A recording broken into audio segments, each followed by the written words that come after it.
a salir a su clase.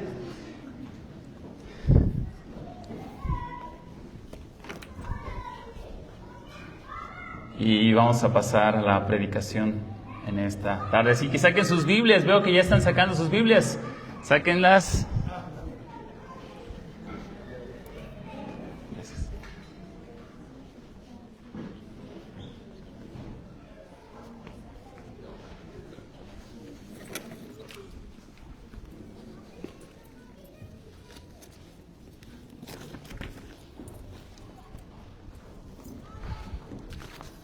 Buenas tardes, iglesia. ¿Cómo están? Bien. Está un poco nublado el día de hoy, pero gracias a Dios podemos estar en cierto sentido a gusto juntos en este tiempo en el que vamos a abrir la palabra del Señor. El día de hoy ha sido un día un tanto inesperado, un poquito, como ustedes saben. Cris, hijo de Nacho, nuestro hermano Nacho y Brenda, desde ayer tuvo un fuerte dolor abdominal y ha estado en el hospital. Hoy le han hecho una cirugía, por eso ellos no están aquí. Gus también tuvo una situación emergente y no pudo estar aquí, entonces movió mucho de lo que teníamos planeado en el tiempo de alabanza. Pues ahí están los instrumentos, pero no están las personas. Y es muy interesante porque el día de hoy el texto que vamos a ver nos va a guiar mucho sobre justamente cómo somos un cuerpo y cómo debemos dolernos los unos por los otros y dolernos como miembros del cuerpo de Cristo. Así que vamos a abrir nuestras Biblias en Efesios 4, versículos 1 al 6. Efesios 4, versículos 1 al 6. Y voy a dar lectura a estos versículos.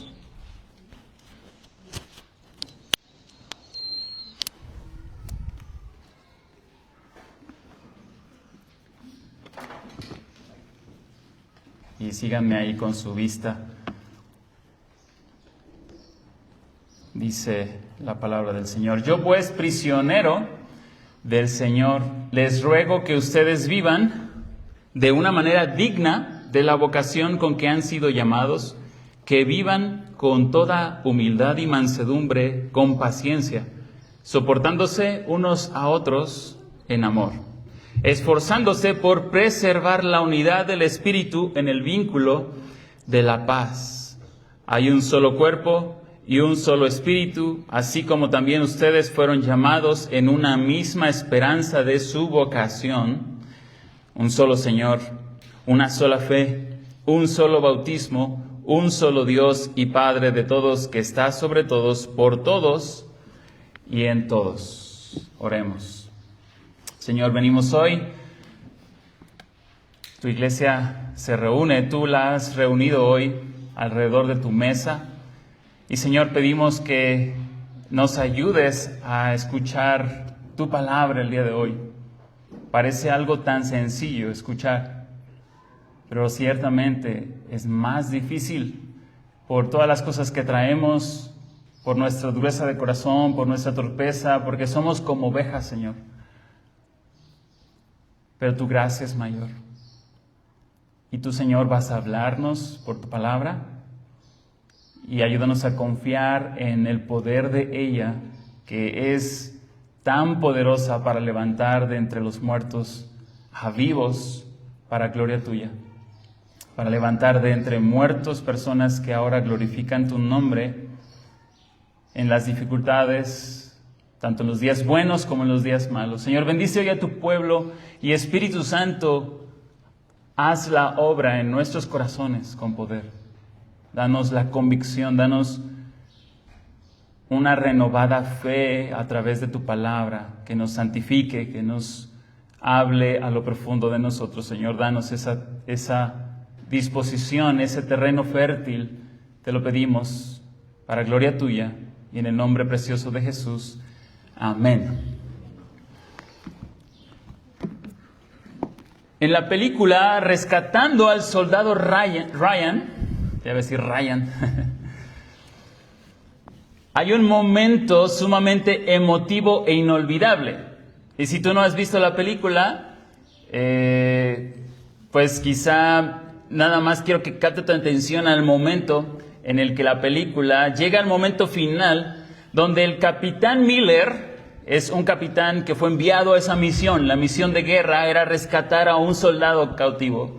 Y dice, justo antes de morir en el puente de Ramel, en esa escena final, se acerca al soldado James Ryan y le susurra al oído las palabras que definirán el resto de su vida. Le dice, James, earn this, earn it. Dices, what? ¿Te está hablando en la imagen? Es que es una frase súper corta. Imagínense, él ya está muriendo y dice, earn it, que significa como, gánatelo, haz que valga la pena. Se podría traducir así. Le dice, James, gánatelo. Y el capitán Miller le recuerda a Ryan que hombres buenos murieron para que él pudiera regresar a casa con su madre. Fueron varios soldados que dieron la vida totalmente para rescatar a este soldado y para que él pudiera regresar a casa.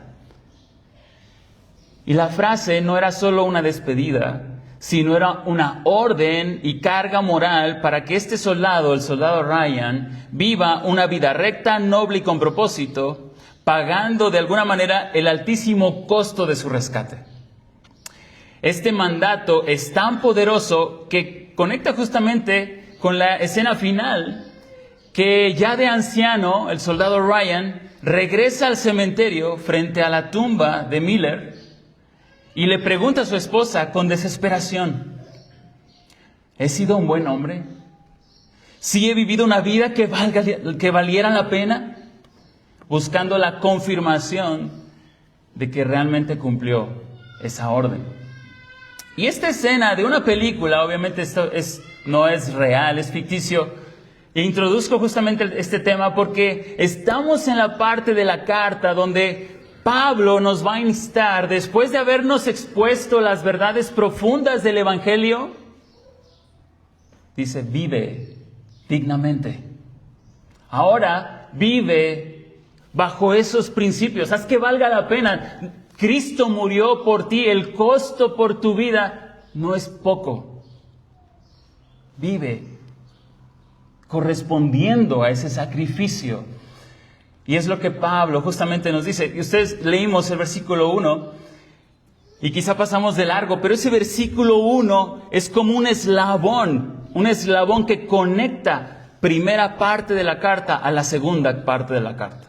Y es una frase muy concisa, donde dice, les ruego, iglesia, que ustedes vivan de manera digna de la vocación con que han sido llamados.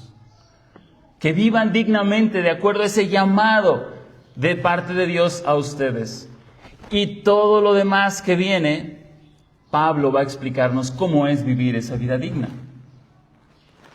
Hay pasajes que nos suenan mucho de Efesios. Para algunos que llevan tiempo leyendo la Biblia, pueden ver que Efesios hay pasajes muy claros, ¿verdad? Desde niños, Efesios 6.1. Algunos que han crecido, ¿recuerdan Efesios 6.1? Hijos, obedeced en el Señor a vuestros padres. O maridos, amen a sus mujeres, ¿verdad? Hay varios pasajes en Efesios, en esta segunda parte, que nos son muy familiares. Y el asunto y la debilidad nuestra es que desconectamos esos mandatos. Ese mandato, por ejemplo, el padre le dice, hijo, obedéceme, ¿no? Dice ahí, el texto dice que obedezcas, pero lo desconectamos totalmente de lo que es el capítulo 1, 2 y 3, que nos explican de una manera única y clara lo que Dios el Padre está haciendo en Cristo Jesús de reunir todas las cosas, y no es nada más una exageración, es literalmente todas las cosas en Cristo Jesús. Y está juntando un pueblo de toda lengua, tribu y nación para que ese pueblo sea uno. Ya no hay barreras entre ellos. Son un cuerpo, un edificio que crece por medio de, como Cristo, piedra angular, lo vimos, como el fundamento de los apóstoles, la enseñanza de Cristo. Y todo esto para que la multiforme sabiduría de Dios sea dada a conocer. ¿Cómo? Por medio de la iglesia. Esto es lo asombroso de lo que vemos en Efesios, que personas como tú y como yo, personas débiles, personas necias, torpes, duras, Dios quiera usar a estas personas, a nosotros, ¿para qué? Para que las huestes espirituales estén aprendiendo de la sabiduría de Dios. Están aprendiendo, viendo cómo es posible que Dios usa a un Jacob tal cual es, ¿verdad? Un Abraham que dudó y mintió. Un David que mató, que fue un asesino, que sí, conforme al corazón de Dios, pero todos ellos apuntándonos y llevándonos a Cristo, ¿verdad? El cumplimiento. Justamente esta ilustración tiene ese objetivo, hermanos, recordarnos que necesitamos justamente eso, recordarnos que la gran salvación de Dios todos los días, por eso nuestro canto frecuente es: Cristo murió por nosotros, Cristo dio su vida. ¿Y eso qué significa? Esa sustitución de Cristo por nosotros, su salvación, su entrega, su amor es algo central en el canto del cristiano. ¿Por qué? Porque es el motor, es el fuego que hace que su iglesia avance, crezca firmemente, que se arraigue firmemente y cumpla el propósito que Dios tiene para cada uno de aquellos que ha unido al cuerpo de Cristo. Yo quiero que recuerdes esa frase, está resumida en esta frase corta, lo que quiero que tú hoy te lleves en el sermón. Dice: por su gran salvación, vive honrando tu identidad en Cristo, preservando la unidad del cuerpo. Ahora, versículo 1 nos va a decir que vivas de manera digna, y el primer paso es, asombrosamente yo lo leí, y si yo fuera un capitán de un ejército y dijera: soldado, vive con honor, vive correspondiendo al uniforme que llevas puesto, tú representas esta nación, soldado. Entonces yo le diría algo así como: haz ejercicio todos los días y sé valiente y da tu vida por la nación, ¿no? ¿Y qué es lo que nos dice el texto? Que en primer parte nos manda, ¿qué corresponde a ese andar digno? ¿Qué acción vemos ahí casi enseguida? Versículo 2. De hecho, el núcleo de nuestro pasaje está en el versículo 3. ¿Alguien me ayuda leyendo versículos 2 y 3? Fuerte.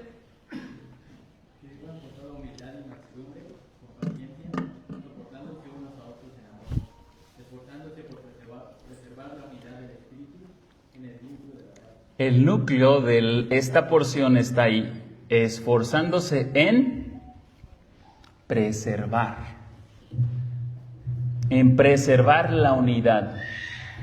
O sea, el capitán nos llama y nos dice: vive dignamente, y no te dice pues da tu vida, soldado, sino, bueno, en sí de manera práctica lo que nos llama es a preservar la unidad. ¿Te das cuenta que el texto no dice que creas unidad? Que tú hagas la unidad. ¿Cuál es el mandato? Preserva la unidad que ya vimos en capítulos anteriores Cristo logró. Y eso es lo que es el mensaje de hoy. Y parece muy sencillo, pero hermanos, si algo vemos afuera es cuán fácil es la división. No estoy hablando de sumas y restas, estoy hablando de relaciones interpersonales. Cuán fácil es dividirnos, tener algo contra alguien, ver a alguien que viene frente a mí y sacarle la vuelta. O en mi corazón puedo guardar esa falta de unidad y en el rostro quizá mostrarme muy unido. Pero lo que quiero que veamos, hermanos, es increíble esto. Y de hecho, a propósito, el tema de Efesios es que la sabiduría de Dios es muy diferente a este mundo, a la sabiduría de este mundo. Y tú quisieras o esperarías ver que su iglesia, miren, al igual que yo, estoy seguro que tú en algún punto has pensado, ay, pues la iglesia debe de verse como de una manera súper guau en este mundo para que Dios lleve a cabo su obra. Y yo diría, el obrar de Dios es muchas veces paradójico, contrario a lo que nosotros esperamos. Dios está llevando a cabo su obra, Él está levantando a su iglesia, Él está tomando a los suyos y los está avanzando. Está haciendo crecer su iglesia, pero no a la manera que tú y yo pensamos muchas veces. ¿Saben que la iglesia hoy en día en el mundo, ¿saben dónde es donde más está creciendo la iglesia? En China. Donde están muriendo por decir, yo soy cristiano. Ahí es donde más está creciendo. No solo hablo de personas, y a veces pensamos en crecimiento y pensamos en multitudes, pero no, crecimiento no significa necesariamente o solamente multitudes. Personas que han dejado todo por Cristo, que están siendo transformadas de una manera radical por el Evangelio, donde un esposo, Efesios 5, está amando a su esposa, como Cristo a la iglesia. Un hijo está caminando, creciendo en obediencia porque está entendiendo el Evangelio. Espero me estoy explicando. Y entonces vamos a ver en primer lugar. Es muy sencillo. Versículo 1, el primer punto.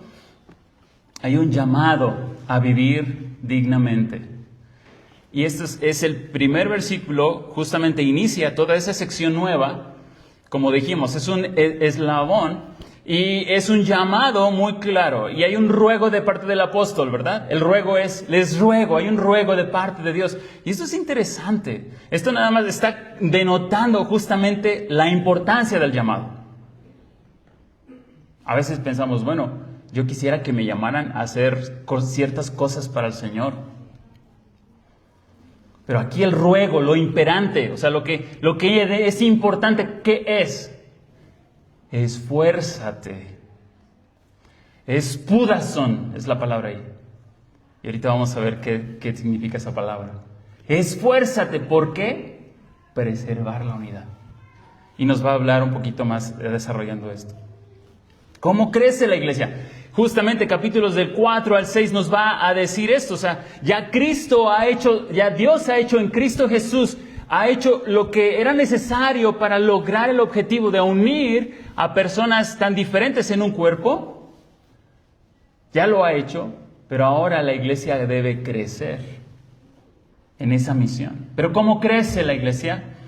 En primer lugar, debemos de tener cuidado de lo que hoy en día ataca a la iglesia, que se llama pragmatismo. ¿Alguien ha escuchado esta palabra, pragmatismo?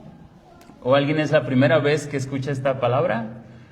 Bueno, el pragmatismo ha afectado a la iglesia. Dice por ahí una frase, creo que, la escuché yo de Sugel Michelin en su libro De parte de Dios y delante de Dios, dice que si la herejía ha afectado a la iglesia y ha matado a sus miles, el pragmatismo ha matado a sus 10,000. Para decirte que uno de los peligros más fuertes hoy en día es el pragmatismo, más que la herejía. Así estamos como muy cuidadosos de la parte doctrinal, que es importante. Pero ¿saben qué ha hecho más daño a la iglesia? La sutileza del pragmatismo. En pocas palabras, el pragmatismo es esa tendencia de evaluar estrategias, teología, métodos dentro de la iglesia basándose en sus resultados prácticos. O sea, lo que funciona. O sea, si funciona, vamos a hacer esto. Y si funciona, entonces vamos a hacerlo, ¿verdad? En lugar de ser fieles a la Escritura y de lo que Dios nos dice claramente. ¿Qué es la labor de la iglesia? Ser fieles a lo que Dios ya ha puesto que nosotros hagamos. Y el pragmatismo ha llegado a tal punto que, ¿saben qué? Hay iglesias, el resultado es esto, mega iglesias que se han convertido en organizaciones gigantescas con edificios enormes, recursos tremendos, pero tienen que ver poco o nada con el Evangelio de Cristo crucificado. ¿Qué nos va a demandar el Señor cuando Él venga y nos halle aquí? ¿Qué quiere? ¿Números? ¿Quiere que tengamos un edificio muy grande y que lo podamos lograr? Todas esas cosas. Bueno, quizá Dios lo quiere de nosotros, pero eso no es lo primero que Él quiere. Lo que Él quiere es que seamos una iglesia centrada en el Evangelio. Seamos fieles a la Escritura antes que desear esa cantidad o esos números. Y no es que estoy diciendo, porque no es contrario a que avancemos el Evangelio, o que no estamos diciendo que toda iglesia grande está mal. Pero la realidad es que el pragmatismo ha afectado. ¿Y por qué lo mencionamos? ¿Por qué lo menciono? Porque justamente estamos en el tema de cómo vamos a crecer. ¿Cómo vamos a crecer como iglesia? Y aquí debemos de poner nuestros ojos en el texto. ¿Cómo? Aplicando estos principios. Justamente eso, unidad en el ministerio para la madurez.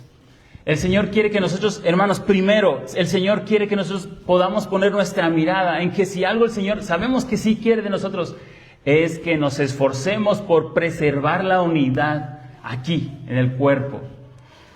¿Recuerdan que habíamos dicho que Efesios trata de la iglesia universal? Bueno, pero eso está incluyendo esta pequeña iglesia, la iglesia local. ¿Dónde vamos a poner en práctica esta parte de la unidad? Aquí. Justamente aquí, como iglesia local, pero esto no se cierra a la iglesia aquí, sino tiene un alcance global o mundial. Entonces, es importante que nos ubiquemos, ¿verdad? Justamente en nuestro texto, como vimos. Dice justamente lo que habíamos visto. Yo pues, prisionero del Señor, ruego que ustedes vivan de una manera digna. Y miren, lo que está pasando aquí es que, como hemos dicho, sea esa motivación es el Evangelio. O sea, no nada más es, hermano, vive de manera digna. Es, hermano, por ese sacrificio que Cristo pagó. ¿Recuerdas capítulo 2? Ahí te explica cómo pasaste de muerte a vida, por gracia. Capítulo 1, versículo 3. Dios te ha bendecido. ¿De qué maneras? Ya toda bendición nos ha sido dada en Cristo Jesús, para alabanza de su gloria. Pero al ver todas las bendiciones, todo lo que Dios ha hecho en Cristo Jesús, debe de llevarnos a este motivo, a andar digno. Como el soldado Ryan. ¿Cómo? ¿Qué fue lo que llevó al soldado Ryan a ir a la tumba ya de viejo y todavía estarse preguntando, esposa, ¿sí valió la pena? ¿Qué era lo que le motivaba a buscar esa vida, digamos, moralmente buena? Que sabía que su vida había tenido un precio, un costo de varios soldados. Él los vio morir, a varios de ellos, por salvarlo a él, para que él pudiera ir a casa. Pero hermanos, esto solo ilustra y nos recuerda que tú estás aquí por un costo, y no cualquier costo. El costo fue la sangre de Cristo Jesús, la vida de Cristo Jesús. Él dio su vida, Él la puso, Él la pudo haber, en cualquier momento Jesús pudo haber dicho no. Pudo haber frenado ese sacrificio, pero ¿qué fue lo que lo motivó a seguir hasta lo último? El amor que decidió tener por ti y por mí como pecadores. Debemos de predicarnos justamente esto continuamente.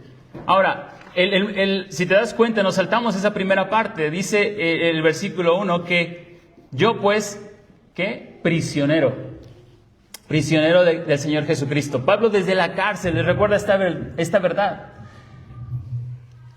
Y esto se nos pasa un poquito de largo. En ese entonces, si alguien estaba en la cárcel, era como alguien que había perdido o tenía un valor moral bajo, o sea, no tenía autoridad propia para hablar o dar alguna sugerencia o opinión. Pero ¿por qué Pablo incluye este tema de que está en la cárcel? Lo hace con una intención, no nada más es un recordatorio. Yo desde la cárcel les escribo. Les está diciendo que lo hace desde la cárcel. ¿Por qué? Porque él está dando testimonio de que él está viviendo esa vida digna. ¿Cómo? Se está justamente diciendo, o sea, yo estoy aquí por causa de ustedes, porque les he predicado el Evangelio de Cristo, pero yo estoy aquí por causa de mi Señor. Por eso dice, prisionero del Señor. Él sabe que si está en la cárcel es porque el Señor lo tiene ahí.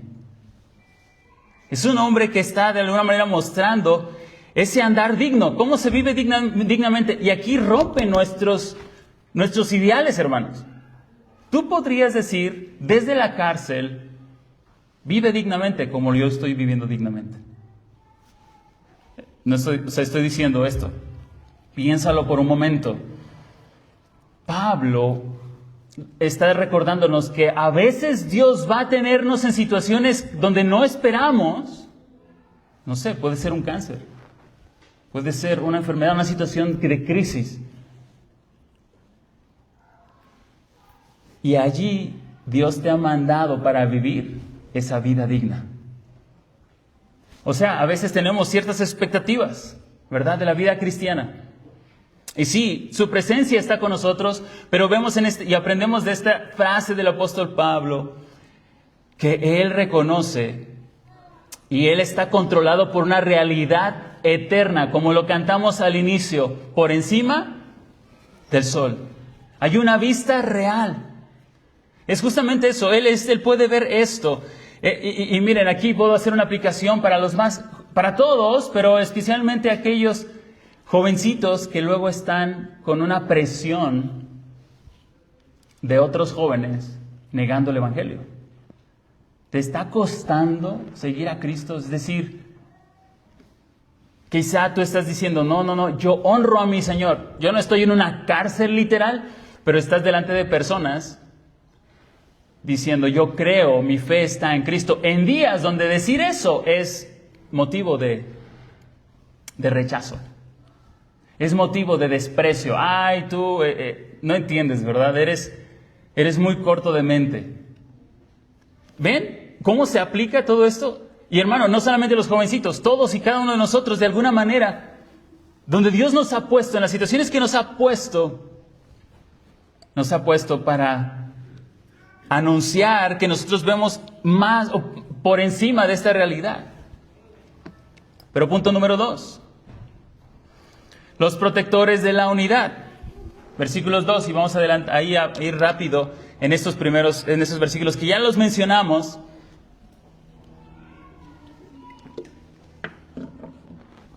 Pero vamos a ver cómo versículo 2 nos va a hablar de 3 protectores sumamente importantes de la unidad. ¿Qué dice el versículo 2? Que vivan con humildad, mansedumbre y con paciencia. ¿Así dice? Estoy como que todavía... Bueno, voy a tratar de tener otra vez su atención aquí. ¿Qué dice el texto? ¿Lo pueden ver ahí? Lo leemos. Que vivan con toda humildad y mansedumbre, con paciencia, soportándose unos a otros en amor, esforzándose por preservar la unidad en el vínculo del Espíritu, en el vínculo de la paz. Que vivan con toda paciencia. Ahora, hay estas 3 cualidades: humildad, mansedumbre y paciencia. Pablo está dando este argumento: vivir de manera digna, preservando la unidad, y le da tres protectores. ¿Cuáles son? Humildad, mansedumbre y paciencia. ¿Pudieras recordar en la semana estos 3? Humildad, mansedumbre y paciencia. Recuerda, ahora, acuérdate, estamos en la parte práctica y debemos de tener cuidado de no desconectarlo de la parte de capítulos 1 al 3, ¿verdad? Ahora, cuando vamos aquí, dice, o sea, ¿Tú tienes suficiente humildad, mansedumbre y paciencia? ¿O de dónde va a venir la humildad, la mansedumbre y la paciencia? Según lo que estamos estudiando y lo que estamos tratando de ver. Tú puedes decir, yo soy suficiente humilde. O por ejemplo, cuando queremos preservar la unidad, ¿en dónde vamos a poner nuestros ojos? ¿En nosotros mismos? Bueno, yo sé que tengo que ser humilde. Yo sé que tengo que ser paciente. Ok, vamos a poner un ejemplo muy práctico. Viene un hermano o sabes de un hermano que habló mal de ti. Ay, tengo que ser humilde, manso y paciente. Tengo que ser humilde y me lo estoy recordando. ¿Vas a ser manso, humilde y paciente? No. Por más que lo repitas, no.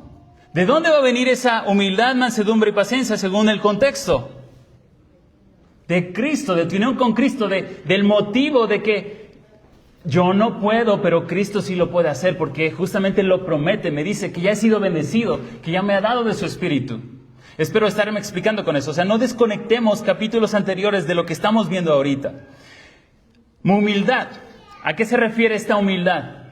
Bueno, dice, no hay tiempo para explicar profundamente ese tema. Podríamos tomar varias predicaciones hablando solo de la humildad, pero quiero de manera muy sencilla dejarte en claro qué es humildad aquí. Dice C.S. Lewis que humildad no significa pensar menos de ti mismo, sino pensar menos en ti mismo. ¿Quieres anotar esa frase? Está buena, ¿no? La humildad no significa pensar menos de ti. O sea, que tú tengas un concepto de ti apachurrado.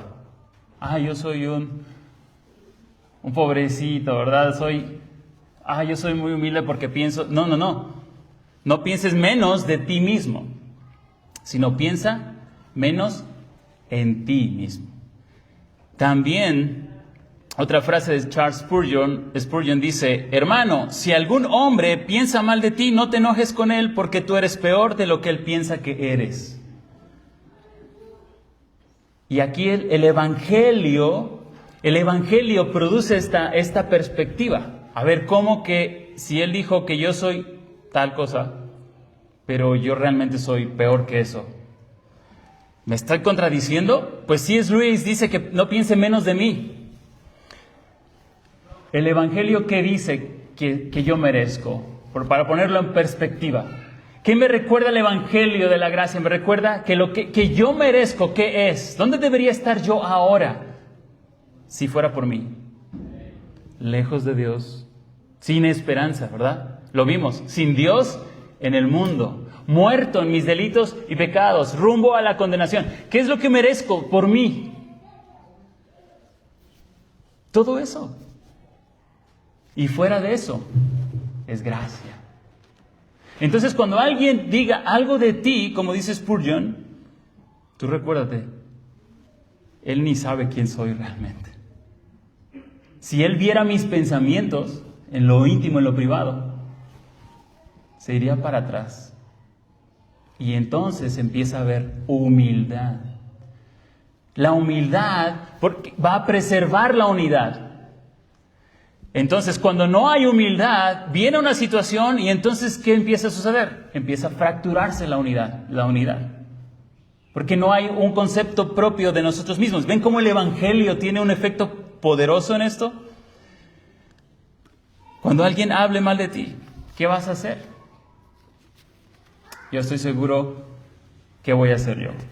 Creo. Voy a luchar. Dentro de mí voy a querer defenderme. Voy a querer justificar. De hecho, me acuerdo cuando estaba con un amigo y me dijo una vez, un amigo muy cercano a mí, me dijo, eres un orgulloso. Así me lo dijo, así. Y yo,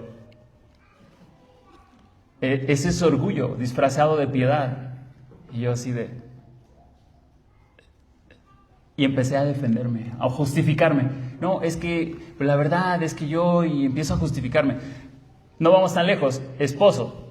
O esposos aquí, hombres, o incluso hijos.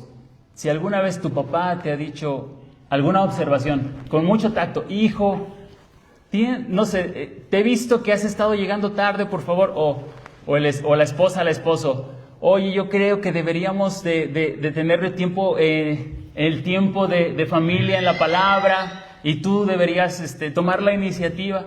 ¿Y qué haces tú, varón? ¿Qué hago yo, varón? Nos defendemos. ¿Y qué pasa con la unidad? Se fractura. ¿Ven cómo esto es clave? 3 protectores de la unidad. Humildad. Número 2, mansedumbre. ¿Qué es la mansedumbre aquí? Significa literalmente amable. Tratar a los demás con bondad y no con aspereza, con compasión y empatía en vez de con exigencia y fuerza, con aliento y suavidad en vez de con intimidaciones y hostigamiento. Eso es mansedumbre. ¿Te ha pasado que has querido tratar, tú estás en alguna situación de liderazgo, no sé, incluso mamás con los hijos? ¿Qué es lo normal para que queremos que el hijo pueda ser un buen hijo y hacer cambios en su vida? ¿Hay mansedumbre? O justo lo que describió, aspereza, falta de compasión, exigencia. Y a veces pensamos que esas cosas son, y fuerza, que esas cosas son buenas. Es que soy exigente, una madre exigente o un padre exigente. Tu llamado es a preservar la unidad, no solo aquí en la iglesia, esto viene desde el núcleo familiar. Y a veces nosotros tenemos conceptos erróneos muy arraigados en nosotros y la palabra debe de ajustar, hermano. Tú debes de ajustarte, amoldarte a eso. Si tú eres fuerte o duro con tu hermano, eso no es ser manso y eso no, finalmente, aunque tú dices, es que estoy consiguiendo hijos obedientes. Bueno, pero deja que crezcan y ellos van a crecer con dureza y van a crecer con rechazo. Y realmente tú no lograste lo que buscabas. Obediencia. ¿Me estoy explicando? Eso es. Y miren cómo el pragmatismo nos ha afectado. Personas que tienen empleados, hermanos, dentro de nosotros que tienen empleados, a veces se justifica. Es que tengo que ser duro con él, si no, no va a entender. Hermano, tu trabajo es santo para reflejar a Cristo. Tu mejor y tu mayor, más grande ejemplo. Y es hacerlo con esta mansedumbre. Y número 3, ¿cuál era la tercera cualidad? ¿Recuerdas? Paciencia. Significa soportar las fallas de los demás y ser lentos para reprenderlos.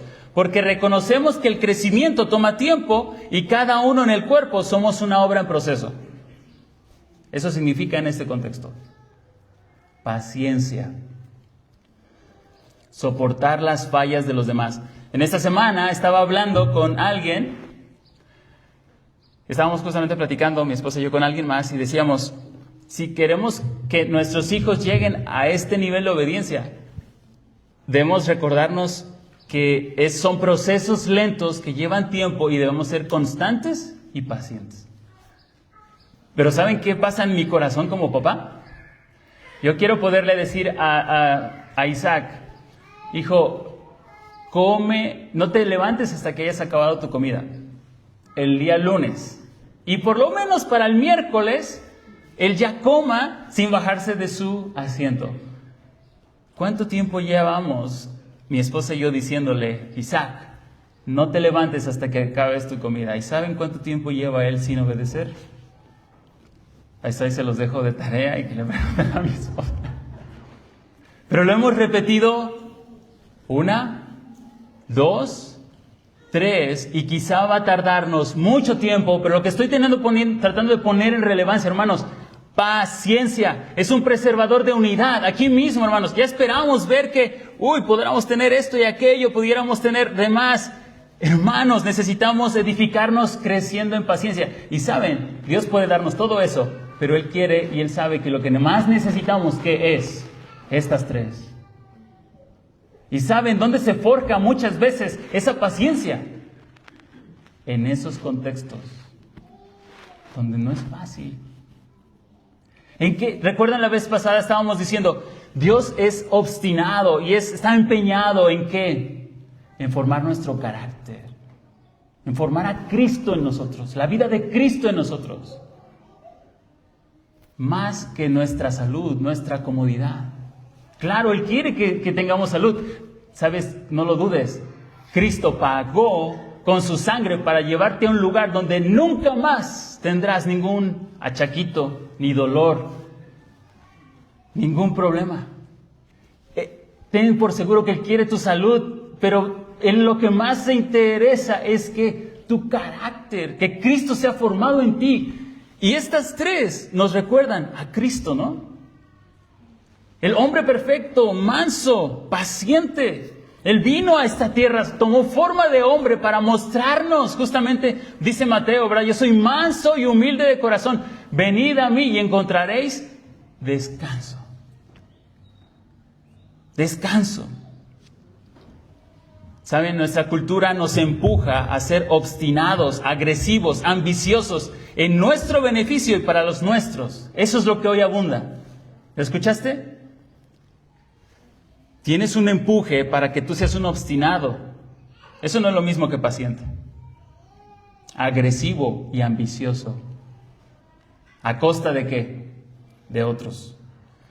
Para mi beneficio y para los míos. Y eso no es la familia que el Señor quiere formar aquí. La familia que el Señor quiere formar aquí, quiere justamente que se caracterice por ser una familia de humildad, de mansedumbre y de paciencia. Y luego avanza, ¿verdad? El texto dice, soportándonos unos a otros en amor. Hermanos, soportándonos. Como que a veces tenemos la idea de que vamos a venir a la iglesia, pero esa idea de soportarnos los unos a los otros, como que no cabe mucho en nuestra perspectiva, o más bien expectativa de lo que es la iglesia, ¿verdad? Y cuando dice aquí la idea de soportar, es atender con paciencia. Como dijimos, es preservar, el llamado es preservar esa unidad que Cristo ya logró. Una aplicación, hermano, una aplicación aquí, muy importante, familia.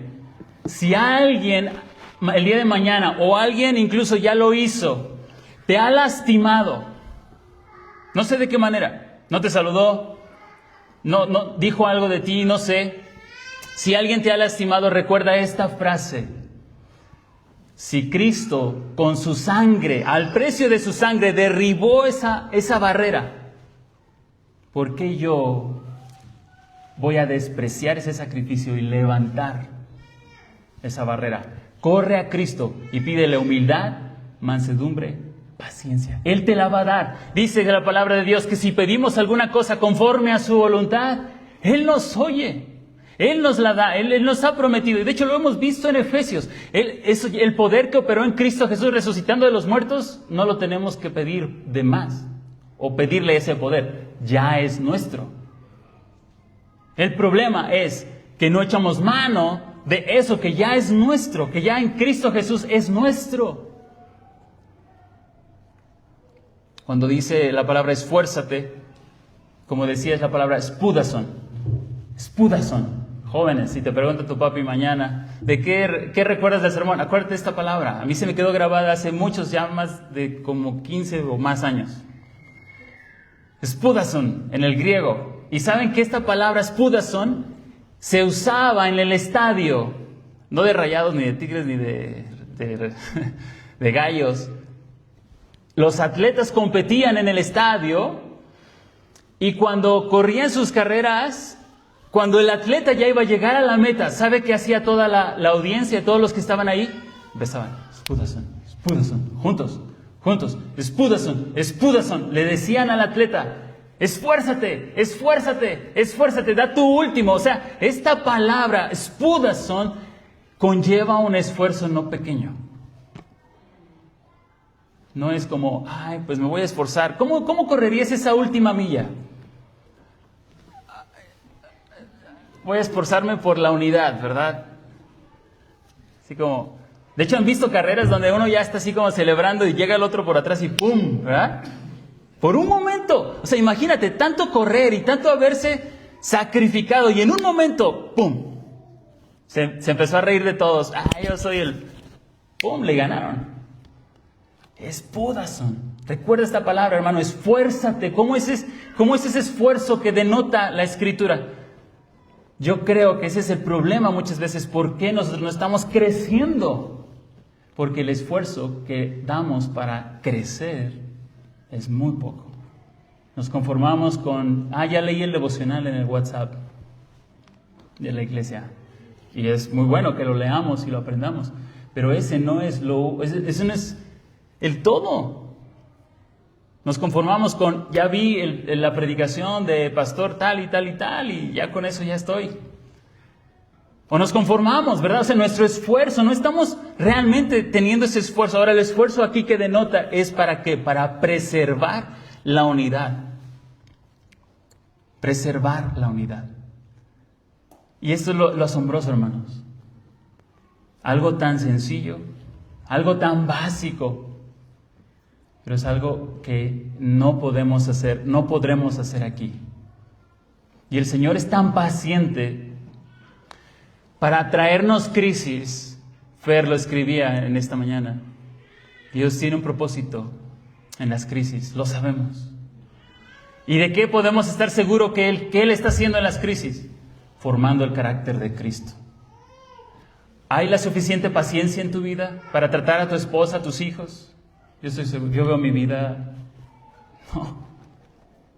Yo estoy seguro que tú tampoco.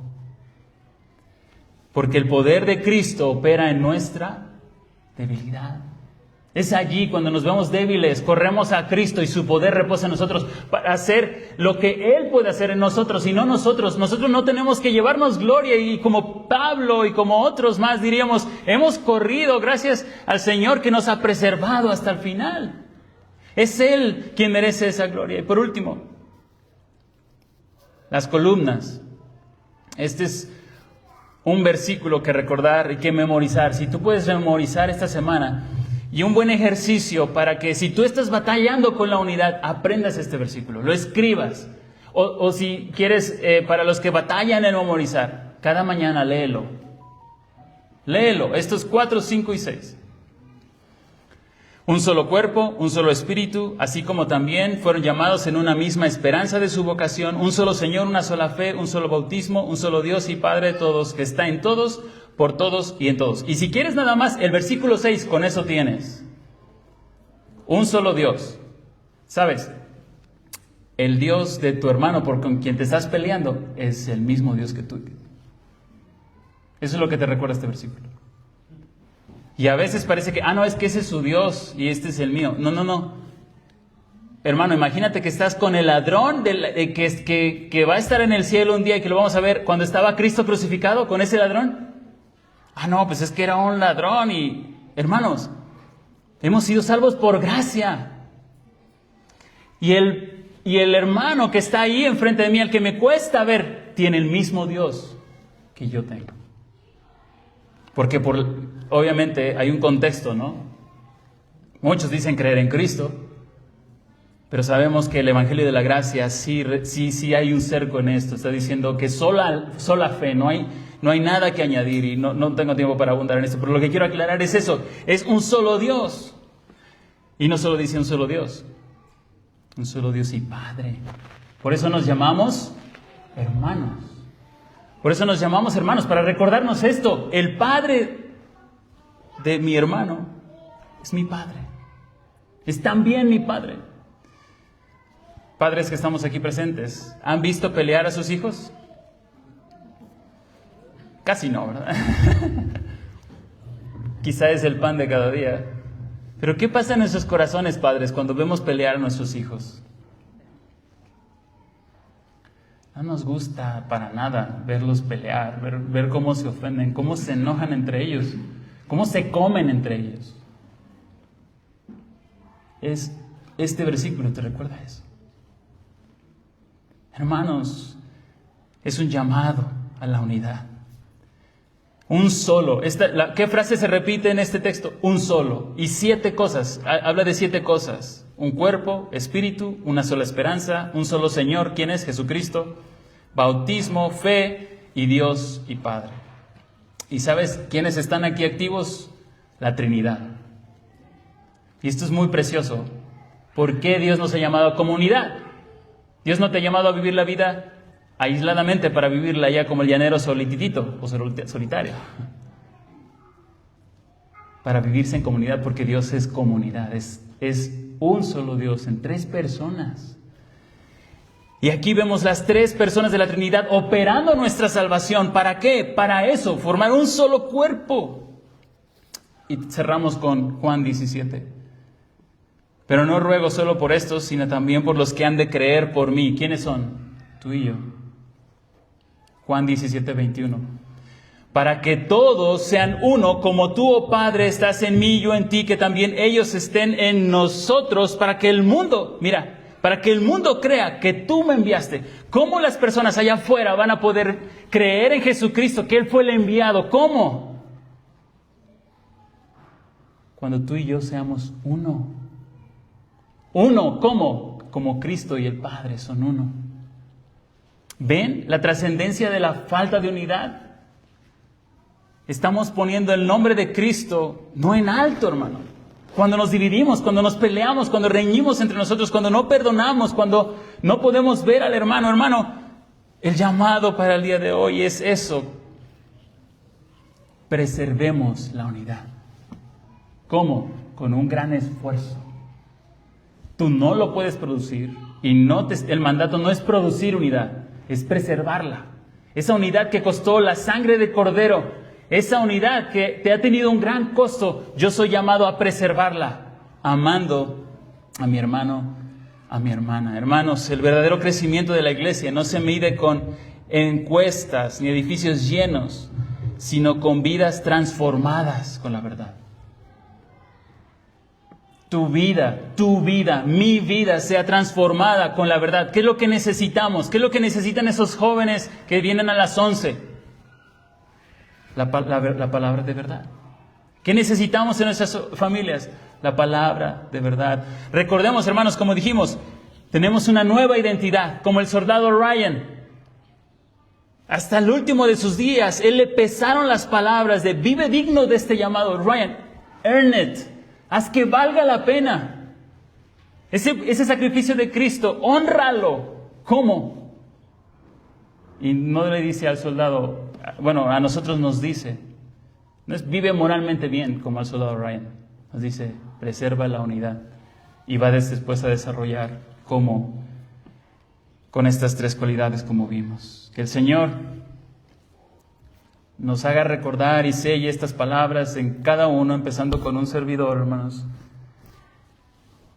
y la lleve a cada uno de los que son suyos, y los que no son aún suyos puedan venir a sus pies para unirse a este cuerpo y juntos honrar al Señor como una iglesia.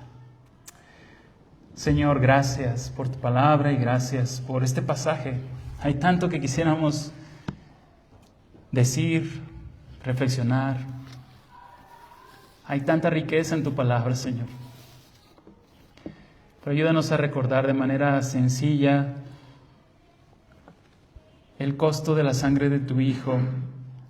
Traiga sobre nosotros un peso más grande que nuestro amor propio, para renunciar a nosotros y vivir realmente para ti, amando a otros. En esos contextos, Señor, cuando somos ofendidos, cuando somos quizá menospreciados, cuando no somos atendidos. Señor, obra tú en nuestros corazones y afírmalos con tu verdad y produce en nosotros, para gloria tuya, esa edificación y crecimiento que tú quieres ver en esta iglesia. Por eso nos has reunido, por eso tú nos has llamado a este cuerpo.